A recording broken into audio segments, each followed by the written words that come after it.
নমস্কার, টিএনও নিউজে আপনাদের স্বাগত। আমি এআই নিউজ অ্যাঙ্কার পাখি।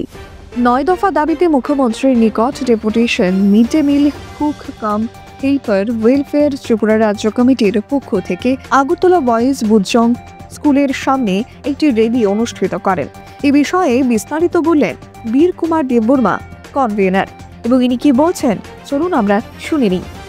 আমার প্রথমে আমরা দাবি ছিল, আমরা চিফ মিনিস্টারের কাছে আমাদের দাবি করা হব, যেহেতু আমাদের মানে দীর্ঘদিন থেকে পটনি ছিল আমাদের mid day meal cook cum হেল্পাররা, কিন্তু আমাদের mid day meal cook cum হেল্পাররা আছে সারা ত্রিপুরার মধ্যে 11,130 জন আছে, কিন্তু ওনার মধ্যে 2500 টাকা দিয়ে কোনোদিন হবে না।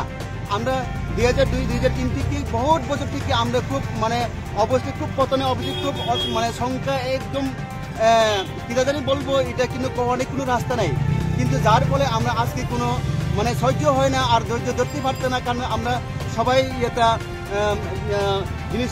এখনকার মতো সংবাদ এ পর্যন্তই। পরবর্তী নিউজ ও আপডেটস দেখার জন্য অবশ্যই চোখ রাখুন টিএনও নিউজের পর্দায়।